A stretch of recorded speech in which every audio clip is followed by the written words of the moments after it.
പോലീസുകാരെ നിരവധി പോലീസുകാരെ അവിടേക്ക് വിന്യസിച്ചിട്ടുണ്ട്. പോലീസുകാർ കൂട്ടം കൂട്ടമായി അവിടേക്ക് എത്തിക്കൊണ്ടിരിക്കുന്ന ഒരു അപ്രതീക്ഷിത സമരമായിരുന്നു. പോലീസ് പോലും ഈ സമരം മുൻകൂട്ടി കണ്ടിട്ടില്ല. ഇന്ന് ദില്ലിയിൽ പ്രധാനപ്പെട്ട ചില ചർച്ചകൾക്കായി എത്തിയ കേരള മുഖ്യമന്ത്രി വി ഡി സതീശനും ആ സമരവേദിയിലേക്ക് എത്തുകയാണ്. അദ്ദേഹം വി ഡി സതീശനും ഇത് അവിടെ കുത്തിയിരുന്നു കൊണ്ട് പ്രതിഷേധിക്കുകയാണ്. ഇപ്പോൾ പ്രധാനമന്ത്രി നരേന്ദ്രമോദിയുടെ രാജി, ആഭ്യന്തരമന്ത്രി അമിത്ഷായുടെ രാജി, അതോടൊപ്പം വിദ്യാഭ്യാസ മന്ത്രി ധർമ്മേന്ദ്ര പ്രധാന്റെ രാജി ആവശ്യപ്പെട്ടുകൊണ്ടാണ് സമരം. രാജ്യത്തെ വിദ്യാഭ്യാസ മേഖല അപ്പാടെ തകർന്നടിഞ്ഞു.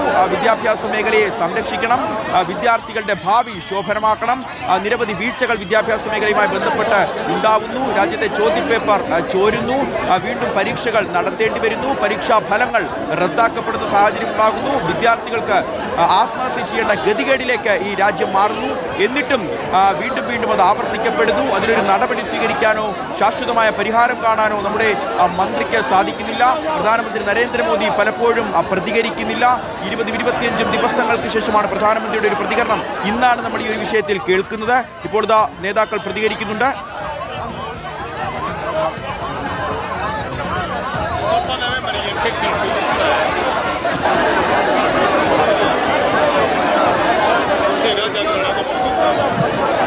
സായ് കുമാറുണ്ട് നമുക്കൊപ്പം.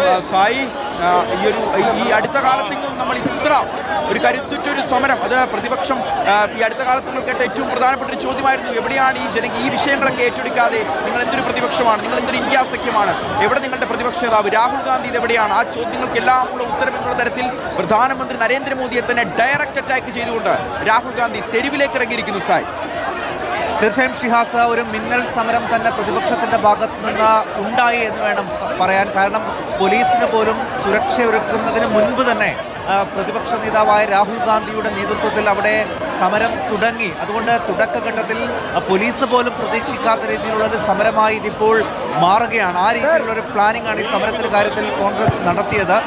രാഹുൽ ഗാന്ധി, പ്രിയങ്ക ഗാന്ധി, KC വേണുഗോപാൽ, മല്ലികാർജ്ജുൻ ഖാർഗെ അടക്കമുള്ള മുതിർന്ന നേതാക്കൾ തന്നെ സമരവേദിയിലേക്ക് ഇറങ്ങുന്ന കാഴ്ച ഒരു അസാധാരണമായ സമരം എന്ന് തന്നെ പറയേണ്ടി വരും. എവിടെ പ്രതിപക്ഷ നേതാവ് എവിടെ? അദ്ദേഹത്തിൻ്റെ വിദേശ സന്ദർശനമടക്കം ട്രോളുകളായും പരിഹാസങ്ങളായും ഒക്കെ BJP ഉപയോഗിക്കുന്ന സമയത്ത് തന്നെയാണ് പ്രധാനമന്ത്രിയുടെ രാജി ആവശ്യപ്പെട്ടുകൊണ്ട് ഇപ്പോൾ കോൺഗ്രസിൻ്റെ പ്രത്യക്ഷ പ്രതിഷേധം പ്രധാനമന്ത്രിയുടെ വസതിക്ക് മുന്നിൽ തന്നെ നടക്കുന്നത്. കേരള മുഖ്യമന്ത്രി വി ഡി സതീശനും ഇപ്പോൾ ആ സമരവേദിയിലേക്ക് എത്തിയിരിക്കുന്നു. ഇതിനോടകം അവിടെ സമരരംഗത്തുണ്ടായിരുന്ന കേരളത്തിൽ നിന്നുള്ള കൊടിക്കുന്നിൽ സുരേഷ്, ഡീൻ കുര്യാക്കോസ് അടക്കമുള്ള MP-മാരെ ഇതിനോടകം കസ്റ്റഡിയിലെടുത്ത് മാറ്റുകയും ചെയ്തിട്ടുണ്ട്. ഇപ്പോൾ രാഹുൽ ഗാന്ധി അടക്കമുള്ള ആളുകൾ അവിടെ നിന്ന് മാറ്റാനായിരിക്കും പോലീസിന്റെ ശ്രമം. അവിടെ ഒരു ബലപ്രയോഗം ഇനി ഉണ്ടാകുമോ എന്നുള്ളതാണ് അറിയേണ്ടത്. അദ്ദേഹത്തിന് ചുറ്റും സുരക്ഷാ വലയം തീർത്ത പ്രവർത്തകരുടെയും നേതാക്കളുടെയും ഒക്കെ വലിയ വിന്യാസമുണ്ട്. കൈകൾ കൂട്ടിക്കെട്ടിക്കൊണ്ടുള്ള ഒരു സമരമാണ്. അതായത് വിദ്യാർത്ഥികളെയും യുവാക്കളെയും തല്ലിച്ചതയ്ക്കുന്ന ഒരു സർക്കാരാണ് ഇവിടെയുള്ളത്. അതിൽ തങ്ങൾക്ക് മറുപടി വേണം.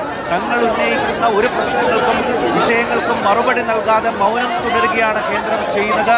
അത് അംഗീകരിക്കാനാവില്ല. രാഹുൽ ഗാന്ധി ഏറ്റവും മുന്നിൽ നിന്നുകൊണ്ട് ഈ സമരത്തിന് നേതൃത്വം നൽകുന്നു എന്നുള്ളതാണ്. അദ്ദേഹവും ആ കൈകൾ കൂട്ടിക്കെട്ടിയിരിക്കുന്നു, അദ്ദേഹം ആ കൈകൾ ഉയർത്തിക്കാട്ടുന്നു, അദ്ദേഹം മുന്നിൽ തന്നെ നിൽക്കുന്നു. ചുറ്റുമുള്ള MP-മാരെയൊക്കെ പോലീസ് ഇത്തരത്തിൽ ബലപ്രയോഗത്തിലൂടെ അറസ്റ്റ് ചെയ്ത് കൊണ്ടുപോയിട്ട് പോലും അചഞ്ചലനായി എവിടെ ഒരട്ടി പിന്നോട്ട് മാറാതെ ആവേശം ഒട്ടും കുറയാതെ രാഹുൽ ഗാന്ധി ഈ സമരത്തിന് നേതൃത്വം നൽകുന്നു എന്നുള്ളതാണ്. തീർച്ചയായും അതുകൊണ്ട് തന്നെ ദേശീയ തലത്തിൽ തന്നെ ഈ സമരം ശ്രദ്ധേയമായ ഒരു സമരമായി മാറുകയാണ്. ഷിഹാസ, രാജ്യത്തിൻ്റെ പ്രതിപക്ഷ നേതാവ് തന്നെ കൈകൾ കൂട്ടിക്കെട്ടി പ്രധാനമന്ത്രിയുടെ വസതിക്ക് മുന്നിൽ സമരത്തിന് ഇറങ്ങിയിരിക്കുന്ന ഒരുപക്ഷെ കോൺഗ്രസ് സമീപകാലത്ത് നടത്തിയിട്ടുള്ള വലിയൊരു സമരമായി ഇത് മാറുകയാണ്. അദ്ദേഹത്തിൻ്റെ കൈകൾ ഇപ്പോൾ നമുക്കത് അദ്ദേഹം തന്നെ അത് ഉയർത്തി കാണിക്കുന്നുണ്ട്. ഇരു കൈകളും കൂട്ടിക്കെട്ടിയിട്ടുണ്ട്. ആ രീതിയിലുള്ള ഒരു സമരമാണ് ഇപ്പോൾ രാഹുൽ ഗാന്ധിയുടെ നേതൃത്വത്തിൽ പ്രധാനമന്ത്രിയുടെ വസതിക്ക് മുന്നിൽ തന്നെ നടത്തുന്നത്. നിരവധിയായിട്ടുള്ള പ്രവർത്തകർ, ആദ്യം MP-മാരും കുറച്ച് പ്രവർത്തകരും മാത്രമാണ് എത്തിയതെങ്കിൽ ഇപ്പോൾ ദേശീയ രാഷ്ട്രീയം ഒന്നടങ്കം ഈ സമരം തത്സമയം കണ്ടുകൊണ്ടിരിക്കുകയാണ്. നിരവധിയായിട്ടുള്ള പ്രവർത്തകർ ഇപ്പോൾ അങ്ങോട്ടേക്ക് ഒഴുകിയെത്തുന്നുണ്ട്. അതുകൊണ്ട് തന്നെ പ്രധാനമന്ത്രിയുടെ വസതിയാണ്, അതീവ സുരക്ഷാ മേഖലയാണ്. അവിടെ ഏതെങ്കിലും തരത്തിൽ സമരമോ ആൾക്കൂട്ടമോ കേന്ദ്രസേന അനുവദിക്കുകയില്ല. അതുകൊണ്ടാണ് വളരെ വേഗത്തിൽ തന്നെ പോലീസിന്റെ ഒരു ഇടപെടൽ ഈ വിഷയത്തിൽ ഉണ്ടായത്.